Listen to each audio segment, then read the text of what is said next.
Hey guys, welcome back to another summer series video. In this one, I'm going to show you how to create this really quick and easy flamingo. If you've missed out on my other summer series videos, definitely check out the links in my description and my channel to find all of them. All right, so let's get right into it. These are the colors I'm going to be using. Don't mind my black shade. I got a hole in the tube, so I taped it up. So we got Permanent Rose, Lamp Black, and Jaune Brilliant. All supplies, as always, are going to be listed in the description below. So to begin this, I'm going to start sketching out just the shapes of the flamingo because I want to be sure that I position everything correctly on the page.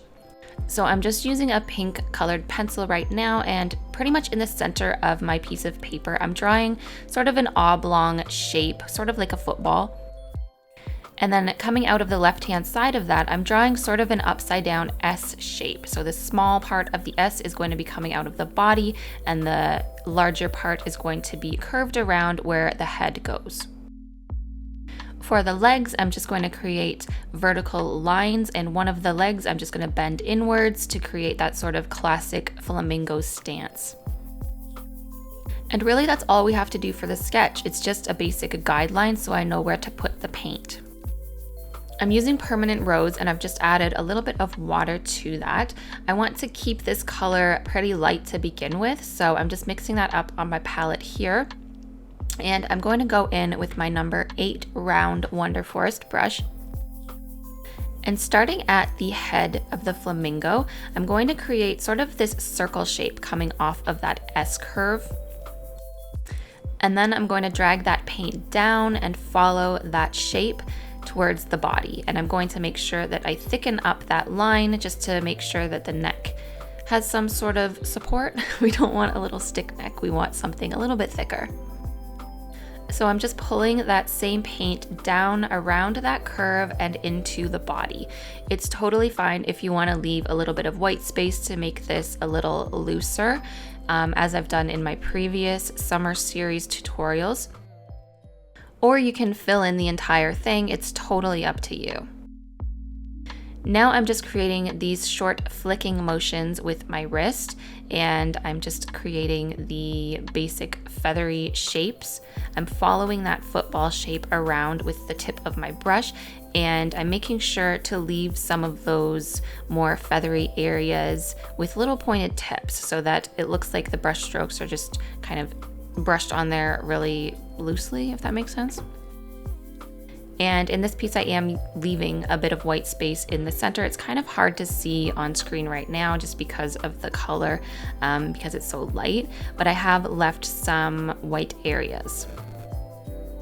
Now I'm just going in with a little bit more Permanent Rose, a little bit darker of a shade, and I'm just applying that to the wet areas to darken some of the neck and along the top of the back and the top of the head.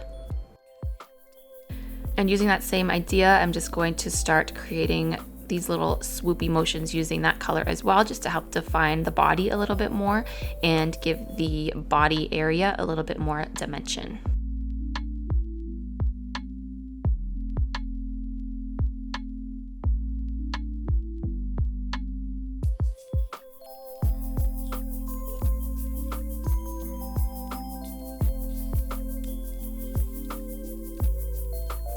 For the legs, they're really simple. I'm just using the tip of my brush and I'm pulling down the vertical line for the first leg. And I'm going to just thicken that a little bit, and then where the kneecap is, I'm going to thicken that a little bit more just because flamingos have that little bulge where their knee goes. For the foot, I'm just pulling out some of that paint to create a really loose little three-toed looking foot. For the other leg, I'm going to angle this a little bit and do a line, sort of a diagonal line going from the body outwards towards the bottom, and then I'm going to curve that around and then do a horizontal line straight across that previous leg that I already created. And then once again, just pulling out some toes.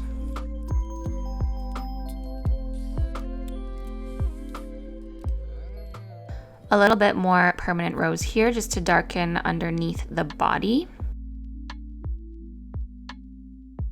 And then I'm gonna let that top half dry a little bit more and move on to the beak.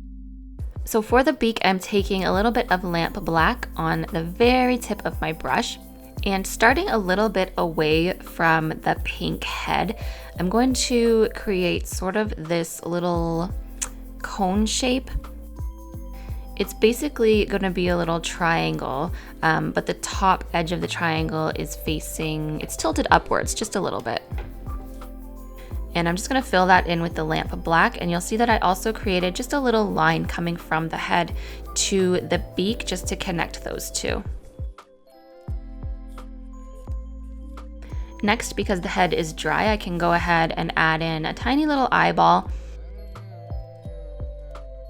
And then I'll let that area dry completely before I do anything else. So I'm going to mix up a little bit of the permanent rose with a little bit of the yellow shade that I showed in the beginning. And I want this to be sort of a peachy color, more on the yellow side. Now that the beak's dry, I'm just going to apply that directly to the top and bottom areas of the remaining area of the beak.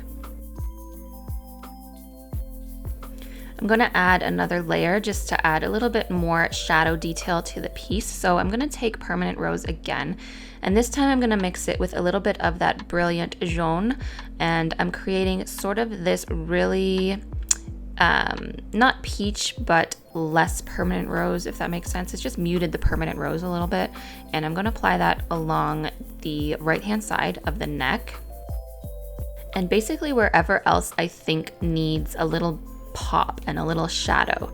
So I'm going to apply a little bit more along the top of the body here, and just using swooping motions, I'm going to sort of mimic the coat of the flamingo. So using these brush strokes, I'm going to try to create this feather detail really loosely, but it's still going to give that effect. And I'm also making sure to pull down the tail area, because we can't forget that flamingos have little feathery tails.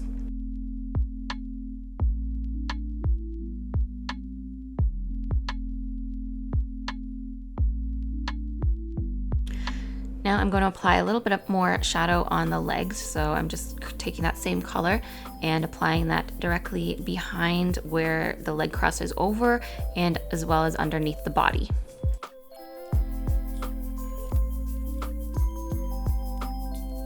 I'm gonna let that dry completely, and I'm gonna show you what it looks like now. So this is your finished flamingo. I did want to add something extra to this, so I'm gonna show you how to create just a couple little greenery leaves behind the flamingo. So I'm using olive green, and with the very tip of my brush, I'm just gonna sort of map out where I want to put the leaf. And I'm just doing a really simple, basic leaf style here. You've probably seen these a bajillion times done in watercolor, where you start with the tip of your brush, and then you push down on the belly of the brush, and then pull the brush back up to the tip to create these leaves.